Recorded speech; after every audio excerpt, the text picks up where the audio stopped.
Bizkaiko metalgintzak beste greba egun bat izan du gaur, hirugarrena hitzarmenagatik. Aurreko astean egin zituzten beste 2 greba egunak eta gaurkoan sindikatuen arabera jarraipena 85%koa izan da eta patronalaren arabera aldiz 26%koa. Esaterako, Iratxe Azkue Labeko ordezkariak nabarmendu du Gasteizko Mercedeseko planta geldirik egon dela. Asteburuan ez duelako jaso Bizkaitik iritsi beharreko horniketa. Bizkaiko metalgintzakoa Euskal Herriko lan hitzarmen handiena da, 52.000 langileri eragiten die. Lan hitzarmena berritzeko negoziazioak eragindako greba deialdia da. Iragan astean egin zuten azken bilera eta etzen akordiorik egon. Ordu erdi eskasekoa izan zen bilera. Bi aldeen proposamen zehatzek berehala jaso zuten aurkako erantzuna. Gainera, giroa beste bilera batzuetakoa, baino zakarragoa izan zen. Bizkaiko metalgintzako mahaia osatzen duten 4 sindikatuek eta FEBen patronalak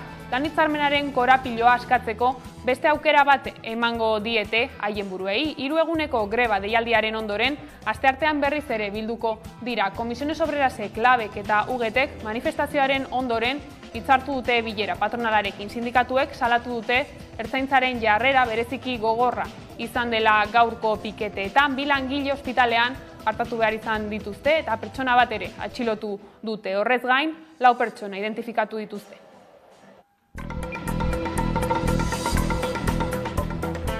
Gabon, gaurko 2 deialdi deitu dituzte. Batetik, Komisiones Obreras, Lab, UGT, SK, CGT eta CNT sindikatuek osatutako gehiengo sindikalak deitutakoa. Eguerdian egin dute manifestazioa Bilboko Euskadi plazan, patronalaren egoitzaren aurrean. Bestetik, Moyua plazan elak egin du elkarretaratzea 11:04 Aiara Durreta izan da protestetan eta halaxe jaso du ordezkari sindikalen hitza. Ezin dugu baztertu. Baina bai izaten dut argita garbi, salto kualitatibo bat eman beharko genukela. Egun gehiago, ez 3 bakarrik, egun desente gehiago. Nik eta behin argi utzien dugu pozik gaudela lortutako emaitzagatik, gaur lortutakoagatik. Jarraipen zabala izan dugu metalgintzako 6. greba egun honetan, 85%ko inguruko jarraipen bat, aurrekotan bezala. Eta zentzu horretan, pozik gaude. Gaur 6. greba eguna da. 6 egun hauek azken txanda honetan 3. Oso ondo irten dira. Greben jarraipena oso zabala izaten ari da. Finalizamos como acabamos el 1 de julio, con un gran éxito de participación. Ekonomia arloan Eusko Jaurlaritzako ekonomia eta ogasuneko sailburu Pedro Azpiazuk hasiera eman die gaur sailaren 2023ko xehetasunak ezagutzera emateko legebiltzarreko agerraldiei. Ekonomia eta ogasun sailak zehazki 128,1 milioi euro izango ditu. Testuinguru ekonomikoak markatu du aurrekontu hauen diseinua eta ildo horretan sailburuak ingurunearen azterketa sakona egin du agerraldian, joan den asteko datuak eskaini. Aurrekontu esparruan adostasun serioak landu ahal izateko zuen borondateaz ziur nago eta gobernu honekin hitz egiteko interesa agertu duten taldei deituko diet datorren azaroaren 9 lehen bilera bat itxi ahal izateko. Denbora dugu elkarrekin lasai eta lan egiteko zalapartarik gabe. Joan den ostegunean zabaldu zen eztabaida publikoa Frantzian erreaktore nuklear berriak erekitzeko programari buruz. Eztabaida publikorako batzorde nazionalak hartara deituta. 4 hilabete iraungo du debateak 2023ko otsailera arte. Bitartean, lehen EPR2 erreaktoren eraikuntza bizkortzeko lege proiektua abiada bizian doa erakundeetan eta gaur bertan aztertuko dute ministroen kontseiluan. Emmanuel Macronek joan den otsailean berretsi zuen nuklearren aldeko apustua Belforten egindako hitzaldian. Haren arabera, Frantziak ezin du argindar hornidura ziurtatu, soilik iturri berriztagarrietatik eta nuklearra ezinbestekoa da trantsizio energetikorako. Presidenteak hitzaldi hartan aipatutako 6 erreaktore berriak jasotzen ditu lege proiektuak. EPR2 motatakoak izango dira eta dagoeneko existitzen diren zentral nuklearretan edo haietatik gertu eraikiko dira. Horretarako tramiteak bizkortzeko dator lege berria. Prozedura administratiboak erraztera, besteak beste, hirigintzari lotutakoak eta espezie babestuen ingurukoak.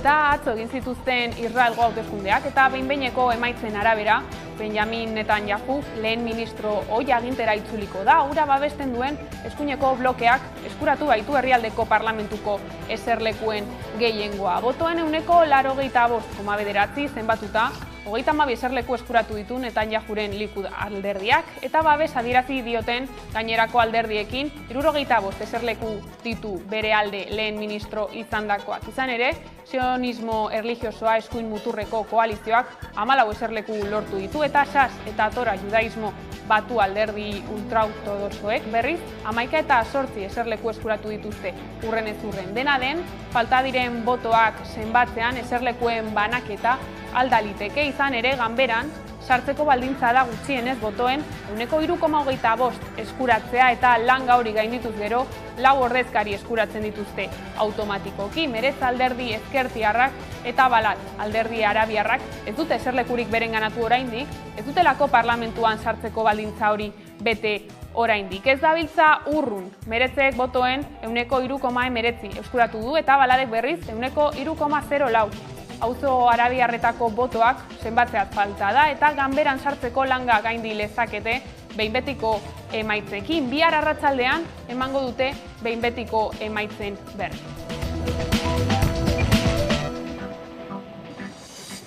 Eta gurera bueltan, kultur arloari heltzeko iristear da udazkeneko sormene Galdakaoko sorkuntzen plazaren edizio berria. Matasuna lan ildoan sakonduko du ekimenak, sorkuntza eta euskararekin batera. Horretarako ekintzak azaroaren 10-etik 13 antolatuko dituzte Torrezabalen. Gotzon Barandiaran sormeneko zuzendari artistikoa da entzun.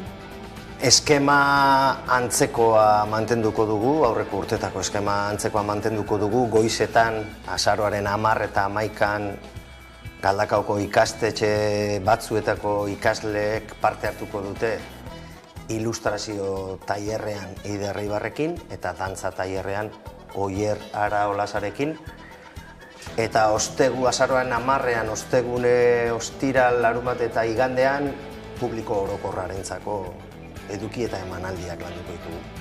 Lerroburuekin bukatzeko berriz bada besterik, gerra eta memoria historikoa lantzen dituen Indesirables erakusketa ikusgai dagoeneko San Telmo museoan. Milaka herritarrek bizitako errealitate gordina islatzen da bertan. Udane Arbeo.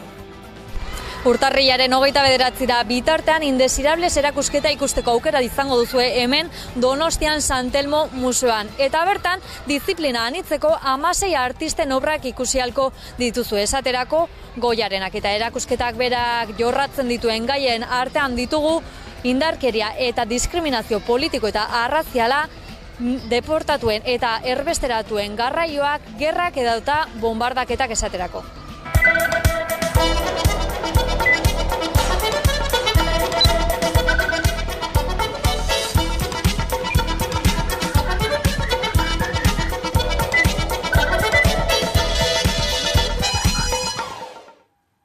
Lan hitzarmena berritzeko aldarria egiteko Bizkaiko metalgintzak 3. greba eguna izan du gaurko. Aurreko aldietan bezala protestarako bi deialdi nagusi izan dira, batetik gehiengo sindikalak burutu duen manifestazioa eta bestetik ELA sindikatuak egin duen elkarretaratzea. Bizkaiko metalgintzako greben tentsio giroa koska bat igo da gaur goizeko piketeetan. Sindikatuek salatu dutenez, ertzaintzaren jarrera bereziki gogorra izan da, pertsona bat atxilotu dute eta horrez gain 4 pertsona identifikatu dituzte. Bietan izan da Aiarade Urreta lankidea. Halaxe azaldu digu nola igaro den eguna. Bizkaiko metalgintzan greba eguna dute, lan hitzarmenaren negoziazioa desblokeatzea eskatzeko 44.000 langilek greba egin dute. Egiten duten 6. greba eguna da. Izan ere, ekaina eta uztaila bitartean ere lanuzteak egin zituzten, hori bai, oraingo zikloan ez da egon batasun sindikalik. Izan ere, ELAK batetik egin ditu protestak eta bestetik LAB, Comisiones Obreras, UGT, CGT, CNT eta ESK sindikatuek. Edonulare grebek jarraipen oso zabala izan dutela adierazi dute. Gaurko egunean Bilbon egin dituzte mobilizazioak, 11:00 ELAK manifestazio egin du, Moyua plazatik Arriagaraino, eta 12:00 aldiz gehiengo sindikalak Euskadi plazatik Arriagaraino. Eta Bilboko kaleak Bizkaiko metala borrokan bezalako oihuez bete dira.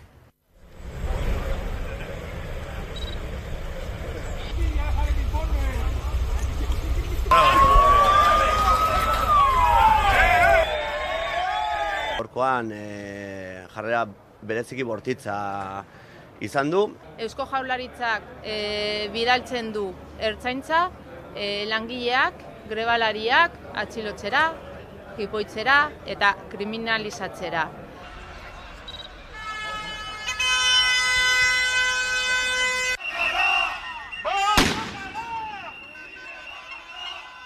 Ezin dugu baztertu, baina bai izaten dut argita garbi, salto kualitatibo bat eman beharko genukela. Egun gehiago, ez hiru bakarrik, egun desente gehiago. Nik eta behin argi utzi dugu pozik gaudela lortutako emaitzagatik, gaur lortutakoagatik. Jarraipen zabala izan dugu metalgintzako 6. greba egun honetan, ehuneko 85% inguruko jarraipen bat, aurrekotan bezala. Eta zentzu horretan, pozik gaude. Gaur 6. greba eguna da, 6 egun hauek azken txanda honetan 3. Oso ondo irten dira, greben jarraipena oso zabala izaten ari da. Finalizamos como acabamos el 1, el 1 de julio, con un gran éxito de participación.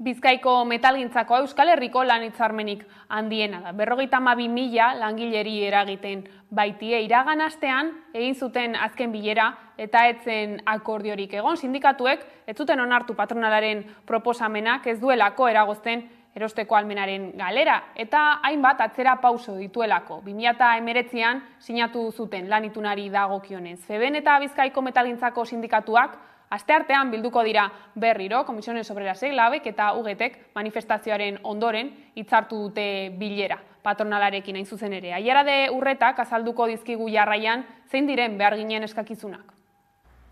Bizkaiko metalgintzako lan ituna 2021ko abenduan iraungi zen eta orduztik negoziatzen ari dira FEBEN patronala eta sindikatuak. Joan den astean bildu ziren azkenekoz eta patronalak 14% soldata igoera proposatu zien gehienez jota 4 urtarako. Hala ere sindikatuek ez zuten onartu proposamen horrek ez baitu bermatzen eros ahalmena. Egoera horrela gainera sindikatuek adierazi dutenez patronalak proposatutako hainbat kontu atzera pausoak dakartza. Horrela, sindikatuek hainbat ezakizun dituzte KPIaren araberako soldata, lanaldiak murriztea, aldi baterako erregulazio espedienteak mugatzea eta malgutasuna baldintzatzea besteak beste. Elatik, urriak 19an, 10 eduki zehatz planteatu genion patronalari.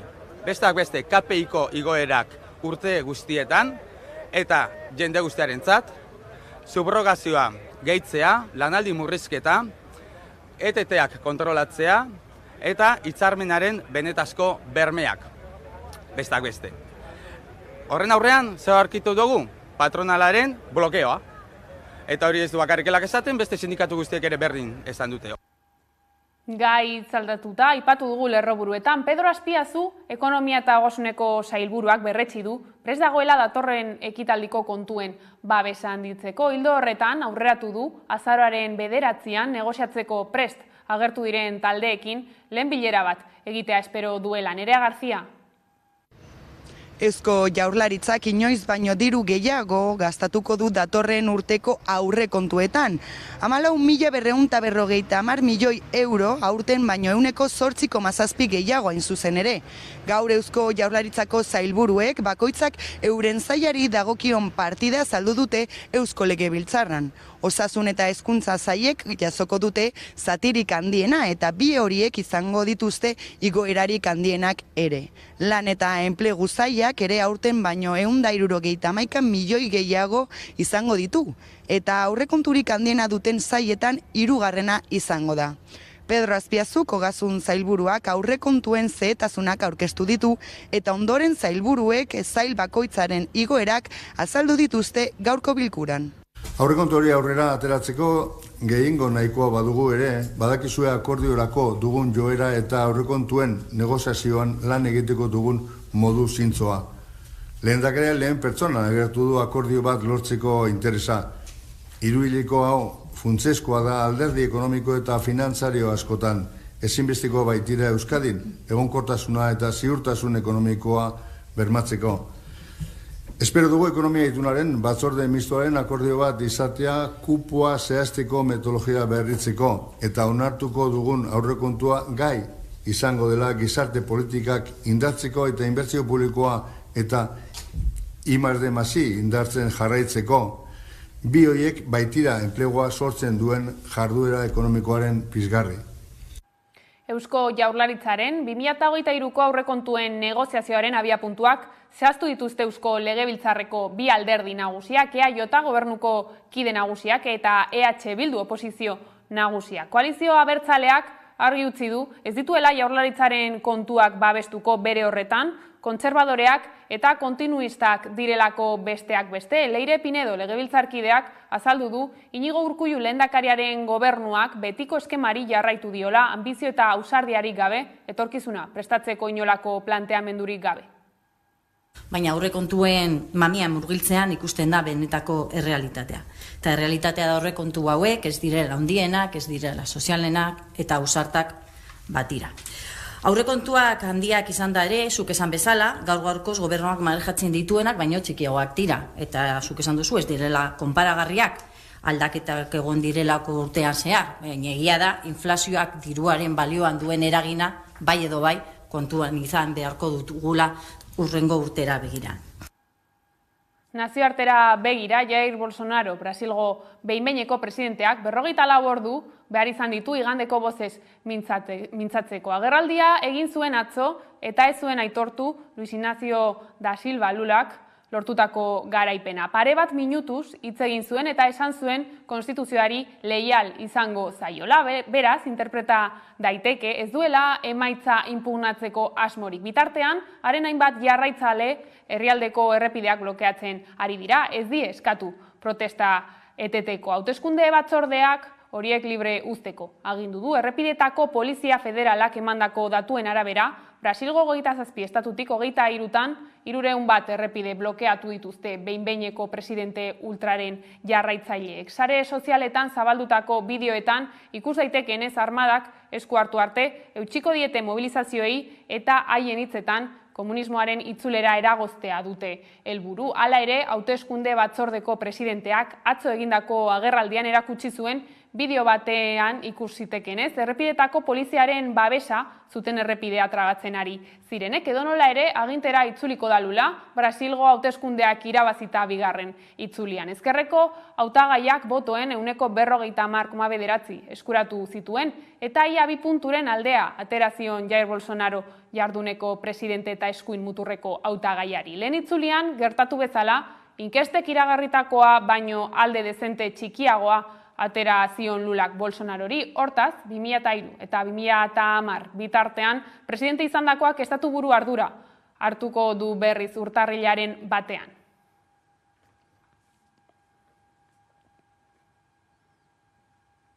Eta gaurkoan, Gotzon Barandiaran sormene jaialdiaren zuzendari artistikoa elkarrizketatu dugu Hamaika telebistan. Aurreko urteetako eskema antzekoa mantenduko dute aurten ere. Goizetan, azaroaren 10ean eta 11ean, bi tailer antolatu dituzte Galdakaoko hainbat ikastetxetako haur eta gaztetxoentzat. Nabarmendu du sormen euskarazko kulturgintzaren plaza dela eta azpimarratu du banaezinak direla euskarazko kulturgintza eta euskararen normalizazioa. Aurtengo edizioan emakumeen lanak nabarmendu eta prestigioa eman nahi izan dietela azpimarratu du jaialdiaren zuzendari artistikoak. Eta amatasuna izango da besteak beste jaialdiaren ardatzetako bat ikusi. Sormeneren lan hildoetako bat da sormena sustatzea.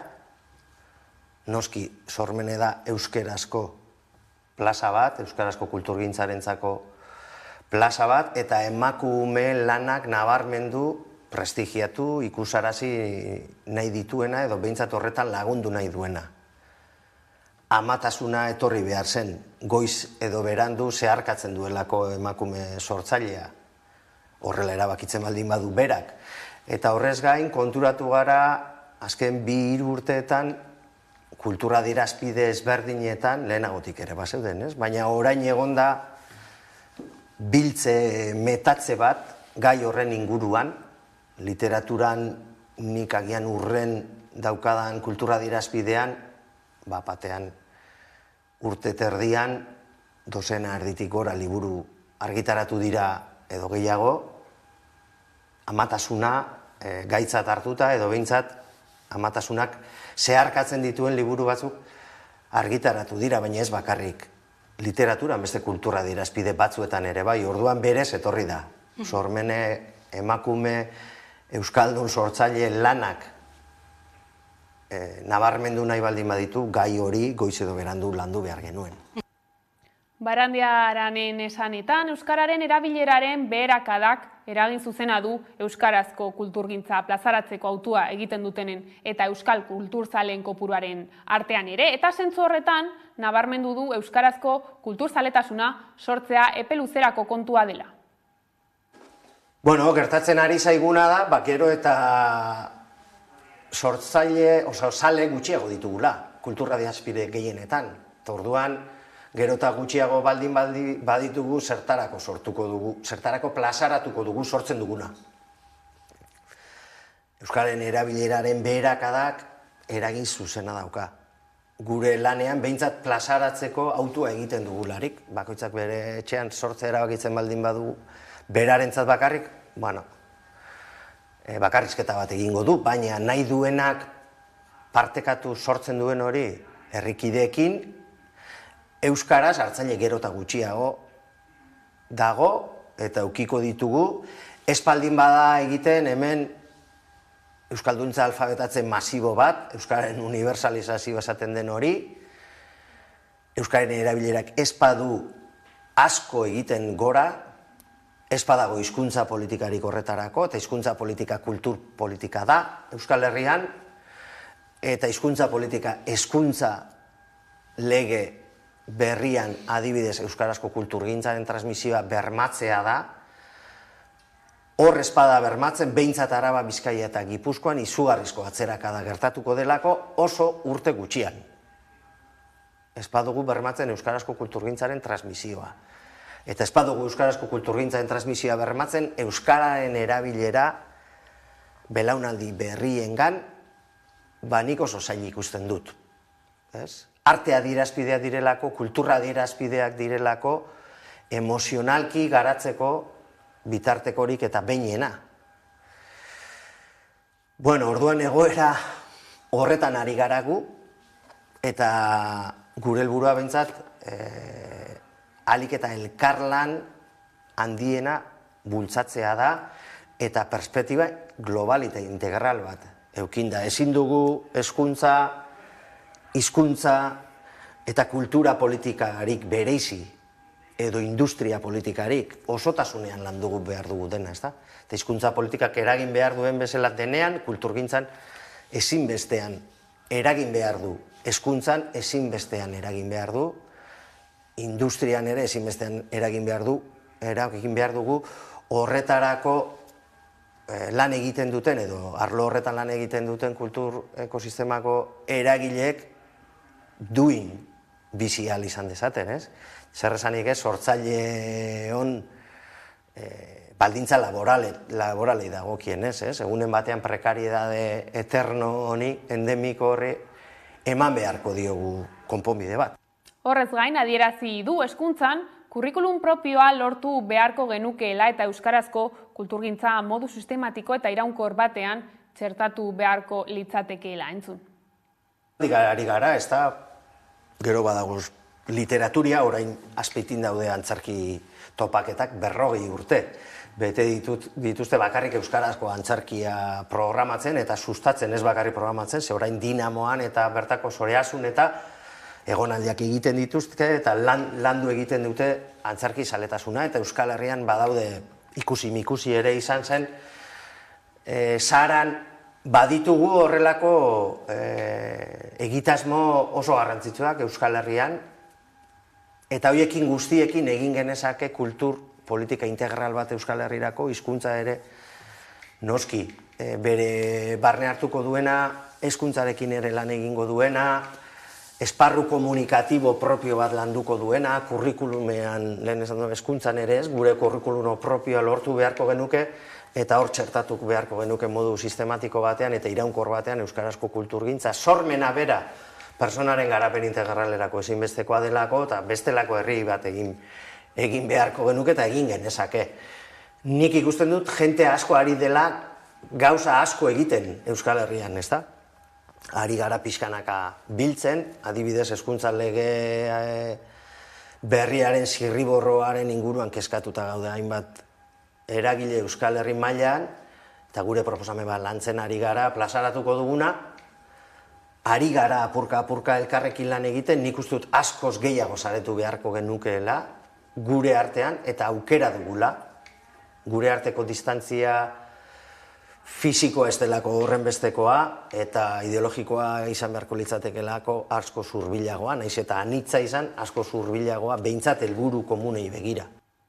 Gai zaldatuta, Añanako gatzaranak bere instalazioak hobetuko ditu ekoizpena eta merkaturatzea hobetzeko fundazioak instalazioen berrikuntzaren beharra iragarri du, izan ere, gaur egun instalazio horietan gatza gordetzen da eta 50%ko ezetasuna dago hor. Aldaketa honekin, baina ezetasun hori 20%ra gutxituko litzateke Nerea. Añanako gatzaranak bere ekoizpena eta merkaturatzea hobetu nahi du. Horretarako Zubilabide industrialdean, Iruña Okan, instalazioak hobetu behar ditu.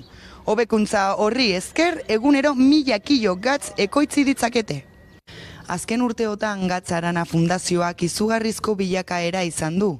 Izan ere, haranean zeuden hondamendiak ekonomiarako oso garrantzitsua den gunea sortu du. Bertan munduko gatz onenetarikoa ekoizten da, eta horrekin batera turismorako bizita iturri bat da. Fundazioak instalazioen berrikuntzaren beharra iragarri du. Zubilabide industrialdean, Iruña Okan hain zuzen ere, 3 lantegi dituzte eta horietako bat hobetu nahi dute. Hobekuntza horri esker ekoizpena eta merkaturatzea handitu ditzakete. Instalazio berri horiei esker, egunero 1000 kilo gatz sortu ditzakete. Gaur-gaurkoz berrikuntza lizitazio fasean dago. Instalazioen zedea da gatza lehortzea, giro temperatura hartzeko lehen fasetik igaro da. Gero gatza eskuz garbitzeko manipulatzea eta azkenik ontziratzea eta bialtzea. Banatzeko prese dagoen produktua lortu arte. Instalazio horiek kalitatea eta ekoizpen denborak hobetuko dituzte. Gaur egun instalazio horietan gatza gordetzen da eta 50%ko ezetasuna dago. Aldaketa honekin ezetasun hori 130%ra gutxituko litzateke eta 5.800 kilo gatz gordetzeko lekua izango lukete. Gatza hobeto lantzeko, artisau elaborazioaren berezko espirituezunen garbiketa optimizatzeko eta ekolurra zirtuta egoteko. Lehortzeko denborak arindu, gatza sodio kloruroa da eta ez dara mainolako sustantzia kimikorik, beraz, ezetu egiten da erraz. Horrek guztia, ontzirate eraginkorrago eta bizkorrago batera eramango gaitu. Gure langileen lan baldintzak hobetzea da. Añanako gatzarana Gezaltza Añanan kokatuta dago. Barruko gatzaga da, 4 iturbegi ditu, goiko partean, eta bertan 5.500 larrinak daude. Historiako gatzaga zaharrena da Añanako gatzarana. Eta Arabatik Gipuzkoara. Atzotik indarrean da tiket bai, Gipuzkoako ostalaritza eta merkataritza establezimendu txikietan. Udane Arbeo lankidea Donostian izan da goizonetan eta xehetasun guztiak emango dizkigu, adi. Salmenteek bera egin dute kostu egora eta kontsumitzaileek erosteko ahalmena galdu dute. Testuinguru honetan iritsi da tiket bai sistema aurki lurralde guztietara zabalduko da, baina dagoenako Gipuzkoako merkataritzan eta ostalaritzan indarrean da. Tresna berri hau iruzurra saihesteko autonomo guztiei ezarri zaien faktura egiteko sistema da eta batez ere merkatari txikien artean haserrea piztu du diotenez trantsizioa behar bezala egiteko bitartekori jarri gabe abiatu baitu Gipuzkoako Foru Aldundiak. Entzun dezagun Dendartaneko kidea. uste dugu itxierak ekarriko ditula. Azken finean, lehen neiko lan egin debilena eusteko den daio, beste arazo batekin batzuk erabakiko istia. Baditu kasuak, jubilazioatik hurbilegon o negozioa ez joala oso ondo, orduan, aitzegila arrazoi honekin erabakiko istia.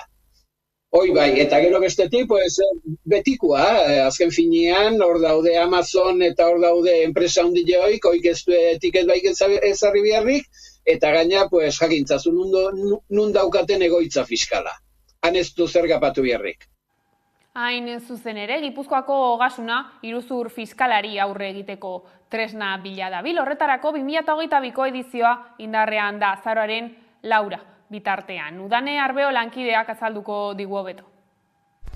Ogasun eta Finantza Departamentuak abian indarrean du azaroaren 4 bitartean ostiral honetara. Bitartean fiskalitatean ideia berriak proposatzeko 2022ko edizioa. Eta 2 sari egongo dira jokoan. Helburuen artean besteak beste iruzurrari aurre egitea dute. Eta honen berri izateko, lehiaketaren xehetasunen berri izateko, Irune Jartza Ogasun zuzendariarekin egoteko aukera izan dugu.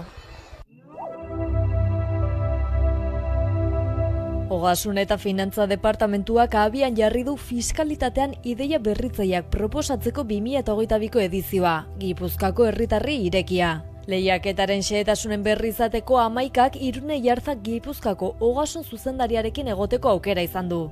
Ogasun departamentuan daukagu oso erronka nagusi bat dela zerga borondatez betetzeko, herritarrak ahaldegun heinean lagundu eta gero iruzurraren aurkako borrokan aurrera pausoak ematea. Orduan, ardatz horren barruan lehiaketa hau dago sartuta. Jartzak esan digu iruzurra kuantifikatzea ez dela erraza. Dena den Ogasun departamentuak iruzurraren borrokan aurrera egiteko kontzientzia ezinbestekoa dela ikusten du. Gu Ogasunetik saiatzen gea ahal ditugun tresna guztiak jartzen hau errazteko. Adibidez daukagu Zergabidea plataforma. Ogasunaren beste tresnetako litzateke TicketBuy sistema, datorren asteartean abiatuko dena. TicketBuy azkenean da fakturazioa online egiteko sistema bat, eta horrek emango diguna Ogasunari da eragiketa ekonomiko bat dagoen momentuan, guk eragiketa ekonomiko horren informazioa momentuan jasoko dugu. Eta horrek bai emango digula informazio asko Gipuzkoaren ekonomiari buruz, eta baita iruzurraren burruka horretan gure lana hobeto egiteko aukerak. Baina egia da mundu aurrera doala, teknologia aurrera doala, eta orduan beti ona dela beste ideia berriak jasotzea, eta ideia berriak eta bide berriak aztertzea ere, agian baliagarriak ere izan daitezke. Lehiaketa, orokorrean Gipuzkoa herritarrei guztiei zuzenduta dago, baina egia da agian erakarri nahi ditugula pertsona profesionalak eta Ogasunarekin harremanak dituztenak. Batez ere, gure helburua dalako zergak borondatez betetzeko ideia berriak jasotzea, eta baita iruzurraren aurkako borroka horretan ideiak berriak baita martxan jartzea. Eta nolabait berrikuntza eta ekintzailetza ere bultzatu nahi dugu. Eta orduan, herritar guztiak gonbidatutak daude parte hartzeari, baina egia da agian ekintzailetzan edo ideia berritzaile bat daukatenak ere erakarri nahi ditugula. Bisari hori ez gain saritutakoek Big Gipuzkoa Berrilan enpresaren aholkularitza izango dute beren ideiak bizkortzeko. Saridunek aurrez onartuta beti ere, baldin eta ideia horiek berrikuntzaren aldeko prestakuntza programa eta ekintzen bidez bultzatu edo garatu badaitezke. Era berean berrikuntzaren enpresa kudeaketaren eta informazioaren eta komunikazioaren teknologia berrien arloko prestakuntza jaso ahal izango dute.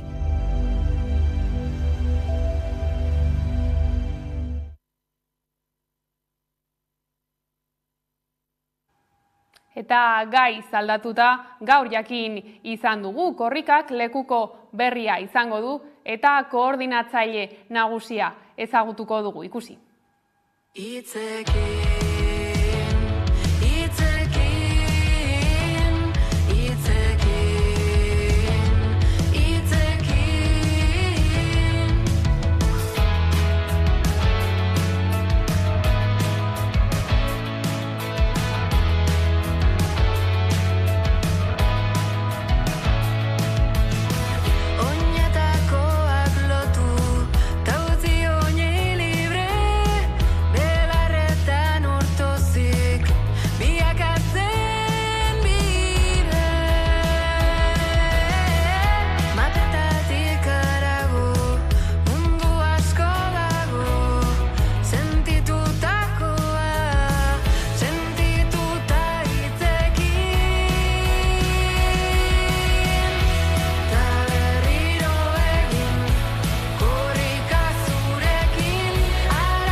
Eta pantailaren bestaldean daukagu Ane Elordi, korrikaren protagonista bat, ez da? Zer nolako sentsazioa izan duzu koordinatzaile izendapena lortu duzunean?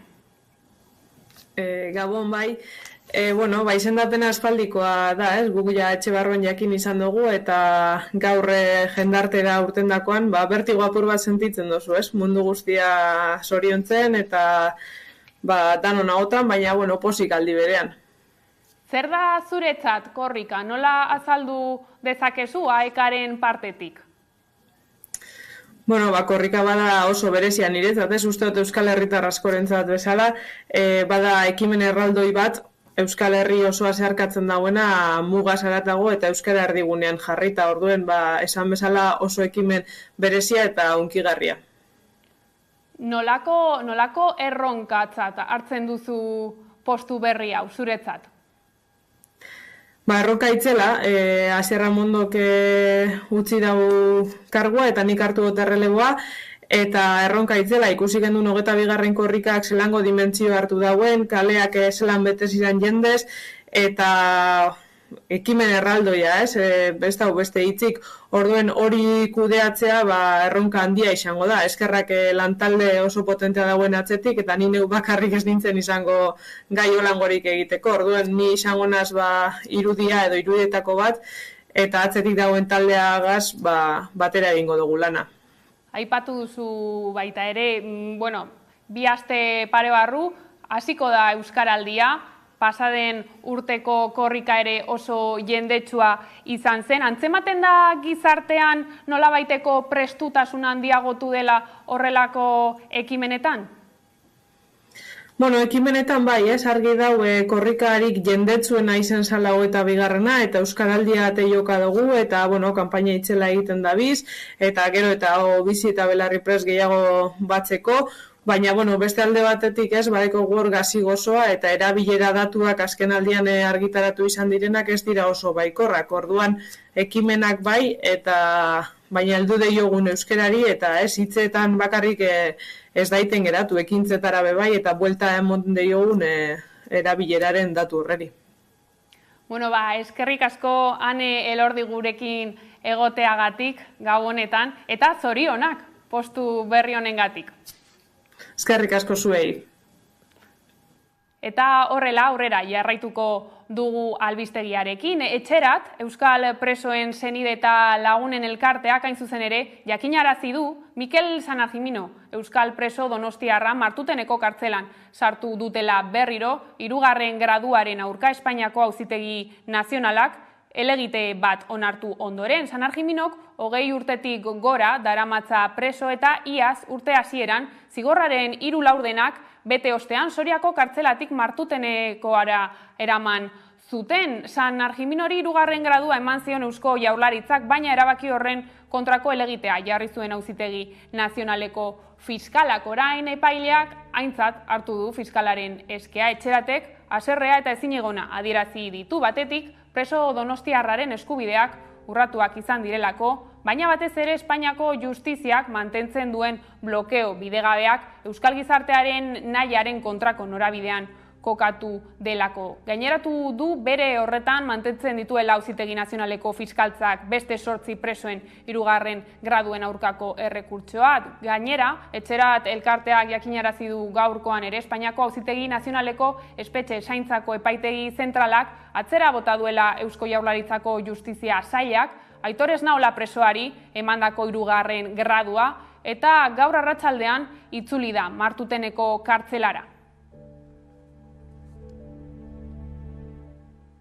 Bestetik, Espainiako Auzitegi Nazionalak erruduntzat jo du Marisol Iparagirre Euskal presoa eta frogatutzat eman du hark gidatu zuela 1985ean Gasteizen Espainiako poliziaren kontra egiten saiatzeko erabili zuen autoa. 425 urteko kartzela zigorra ezarri dio Iparragirreri. 2008ko abenduan epaitu zuten Iparragirre gertakari horrengatik. Orduan akusatuak deklaratu zuen ez zuela atentatu hartan parte hartu, baina fiskaltzak 488 urteko espetxe zigorra eskatu zuen harentzat. Espainiako Auzitegi Nazionalak errugabetzat jo zuen hasieran, baina Espainiako Auzitegi Gorenak baliorik gabe utzi zuen epaia ondoren. Froga bat, argudio ez arrazionalak erabilita, baztertu zela iritzita eta epaiketa errepikatzeko agindu zuen. Orain Auzitegi berak ebatzi du Iparragirrek gidatu zuela lehergaiak zeramatzan autoa eta hark aparkatu zuela Mendizorrotza kiroldegiaren kanpoan. Auzitegiaren arabera,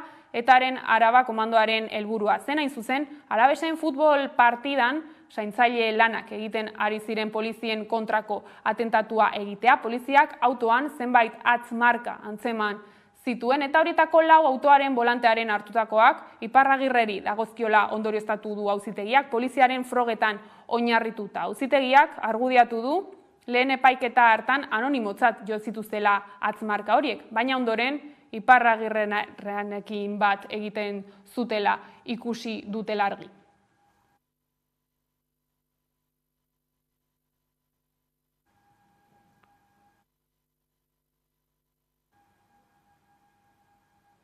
Eta gaiz aldatuta, Inigo Aduriz, eldiario.eseko kazetari eta politika arloko arduradunarekin aztertu ditugu eguerdian hainbat gai. BBC-ren dokumental baten arabera Espainiak erantzukizuna du Melillako hesiaren eriotzetan. Honek ondorioak ekarri beharko lituzkela iritzi du Adurizek. Haren esanetan bi ondorio atera daitezkelako. Espainiako mugetan giza eskubideak urratzen direla eta horiek eskutatzen zaizkigula. Ikerketa atzerritik etorri izana deitoratu du, entzun.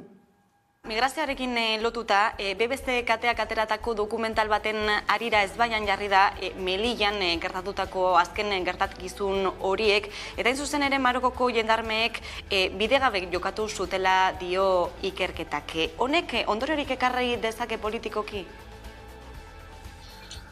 Bueno, nik uste ondorioak ekarri beharko lituzkela, gauza da BBC kate honek argitaratu duenak bi ondorio ekartzen dituela, lehenengoa Espainiako mugetan giza eskubideak urratzen direla eta bigarren ondorioa da giza eskubideen urrapen hori izkutatzen zaigula, estatuan bizi garen hori.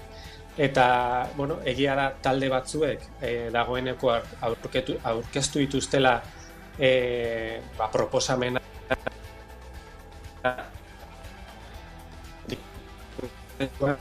baina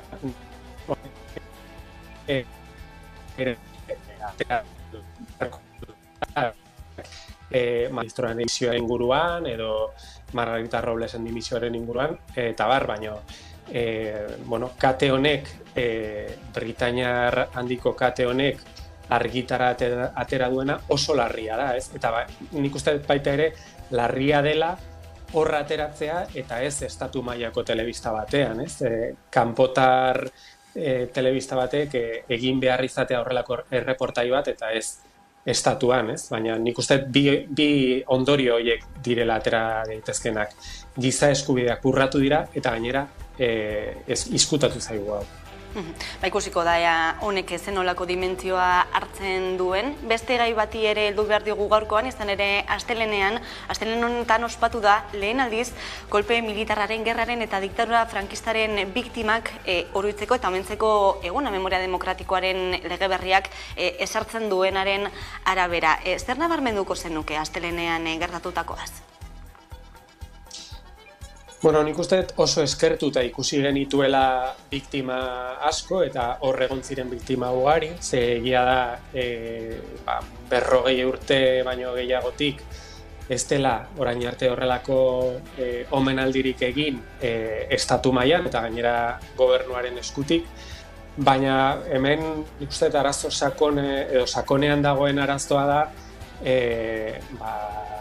estatuko eskuinak ez dituela horrelako omenaldiak aitortzen eta ez dituela horrelako ekitaldiak babesten. Eta hori gertatzen den bitartean, nik uste biktima hauek eta frankismoak bereziki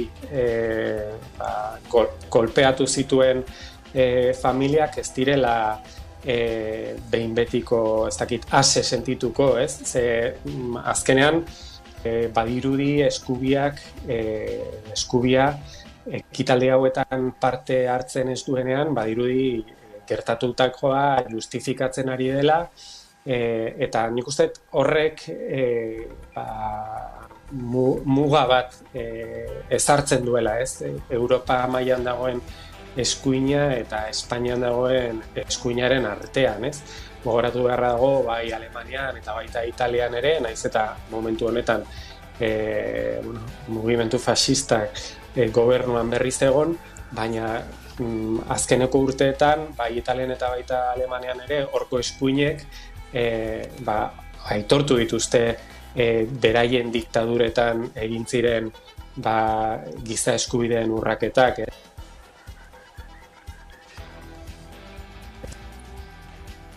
Joaten ari zaigu konexioa, bai. Ez dakit bueltatu den? Bai, azken esaldi hori entzun gabe gelditu gara, Jon etorriak egiten dituelako konexioak barkatu Inigo, ez dakit errepikatu dezakezun edo behintzate borobildu. Bai, komentatu nahi nuen zen bakarrik hori dela Espainiar estatua beste estatu batzuengatik desberdintzen duena, ez? Eta hori da nik uste tamalgarriana Frankoren biktimentzako, eta gainera Frankoen biktimak geroz eta zaharrago direlako, eta geroz eta zailago izango delako omenaldi hauek ospatzea. Horixe, oraindik ere bidea egiteke memoriaren alorrean Espainiar estatuan, eta eskuina berriro ere beste behin arresi bat jartzen, baina oraingo honetan botere judizialaren kontseilu nagusian, hain zuzen ere, berritzeak blokeatuta jarraitzen du, zenolako alternatibak egon daitezke hemendik aurrera, Inigo? Dirudi gobernua alternatiba horien bila da bilela, ez? Egia da gobernuaren parte batek, hain zuzen ere Unidas Podemosen alde horrek, zuzenean legearen aldaketa bat eskatzen duela, hain zuzen ere gehiengoa, parlamentuaren gehiengo absolutua nahikoa izan dadin, botere judizialaren organo hau birmoldatzeko eta kide berriak hautatzeko, gogoratu beharra dago orain gehiengo errefortzatua behar dela, 3/5 gehiengo hori. Hori da proposamen bat, baina gobernuaren baitan beste proposamen batzuk ere ikertzen ari dira. Egia da momentuz ez digutela zehazten zeintzuk izango diren, baina bada konpromezu hori Moncloarena renovazioari edo birmoldaketa hori legegintzaldia ukatu baino lehen burutzeko.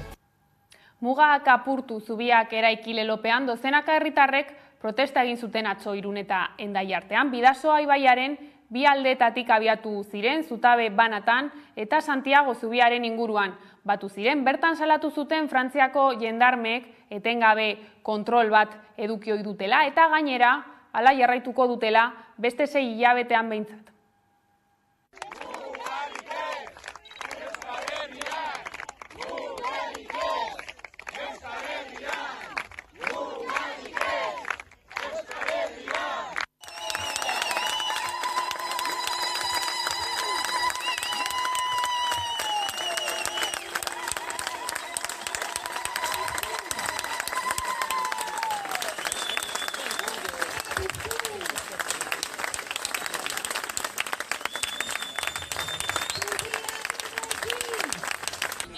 Muga horiek badakigu oso ondo politika migratzaile arrasista baten ondorioa dela eta hori salatzeko iruditu zaigu importantea zela gaur labeko ekintza sozialetik zubi hori irekitzea beste hainbat eragileekin batera.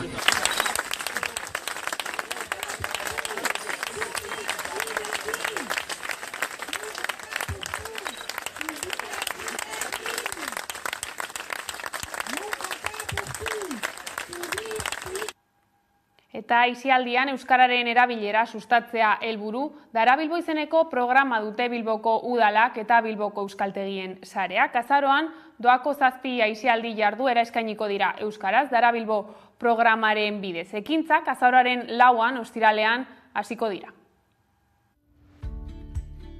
Aisialdian euskaren erabilera sustatzea helburu Darabilbo izeneko programa dute Bilboko udalak eta Bilboko euskaltegien sareak. Euskara hobetu nahi dutenentzat edo besterik gabe euskaraz ondo pasatu nahi dutenentzat zuzenduta dago Darabilbo. Bai, udaletzea eta Bilboko euskaltegiak badaukoz holan programa bat gure helburua da euskara erabilera eta euskara bultzatzea. Programa hau dauragu Bilboko euskaltegiagaz bat egiten dugu, 17 euskaltegiagaz eta eskaintza hor dago bilbotarrentzako. Darabilbo 2013an abiatu zen eta orduztik askotariko jarduerak eskaini dituzte. Jarduerak taldean egiten dira urteko hilabete guztietan, uztailean eta abuztuan izan ezik. Helburua izan da, zelan egiten dugu. Egiten duguna da, tailerrak, hitzaldiak, erakusketak ere ikusten dira, bizikletaz ere, leku bereziak ere ezagutu, eta dana euskara utzean. Gure nahia da, euskara erabilean, euskaraz bizi ahal izatea Bilbon.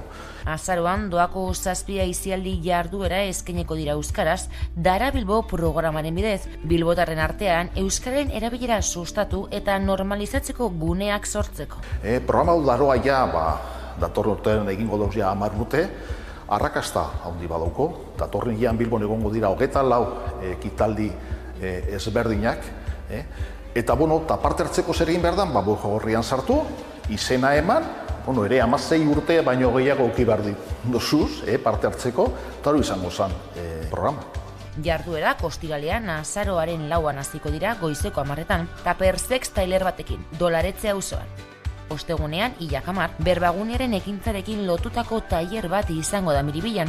Igandean, 13 berriz, 2 jarduera izango dira, batetik kirola eta natura urkilaren inguruko orientazio jarduera batean batuko dira. Eta bestetik, txirrindularitzarekin lotutako jarduera bat egongo da. Ostegunean, 24 2 bizita gidatu egongo dira gainera, bata goizez eta bestea arratsaldez Arte Ederren Museoan. Urrengo egunean, ostiralean, 25 kakarrotz tailer bat egingo da Iralako udaltegian. Edo nola ere, eskaintza osoa eta informazio gehiago darabiblo.eus atarian dago eskura. Hori bai, edozein programatan parte hartzeko beharrezkoa da izena ematea.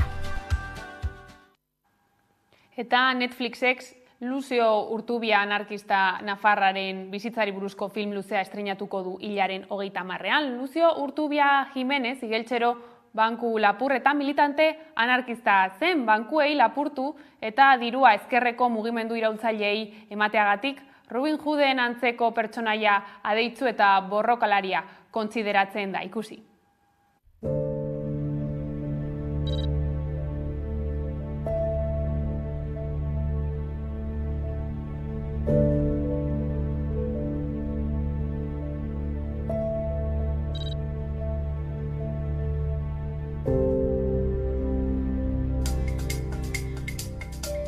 Mi nombre es Lucio Urtubia y voy a robar el banco más grande del mundo. ¿Qué dice? Que si eres de fiar. Claro que sí, cuñado. Contra más sucursales diferentes visitemos, más pérdidas les causaremos a esos cabrones. Todo lo que le quitamos a los bancos lo damos para la causa. ¡Mira! Podríamos acabar con el capitalismo, podríamos cambiar el mundo. ¡Que nos cogen!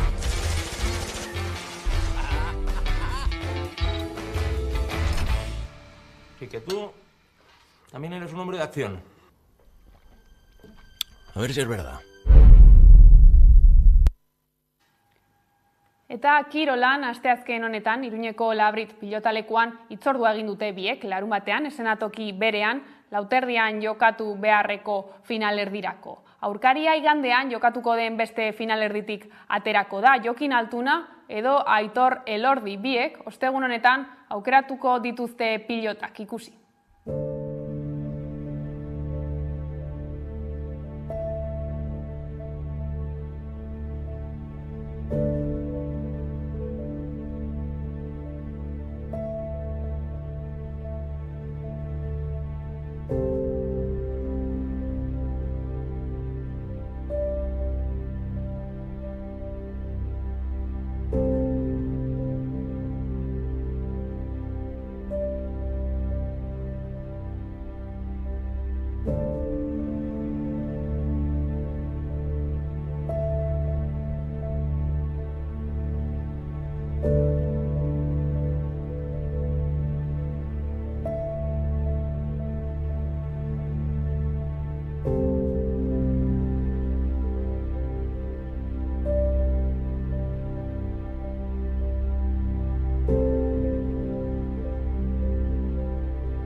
Eta horrela iritsi gara albistegiaren bukaerara, gaurkoan Olatz Salvadorren eraman nazazu kantuarekin agurtuko zaituztegu, gustatuko zaizuelakoan, besterik ez gure aldetik. Hauek izan dira gaueko albistegiak gurean gaur utzi dituenak, guztiak eta gehiago nahi duzuen aldiro, 11.eus atarian, bihar arte. Oe bakoitzean dozkat nire bihotza eta etxea, vigiliaroak ea ez lekua erbestea, kapokoak aztu ditzala, dator beri bere ala. Dena eraistan dikoa beldur diren paretetan, frikararen dardara sartu zaitau padetan, dena da lurra eta ikara, da guerotzen hasi gara.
Zuretzat Txema Pamundi zukurratu baitzenuen bidea, eta zuretzat Pepino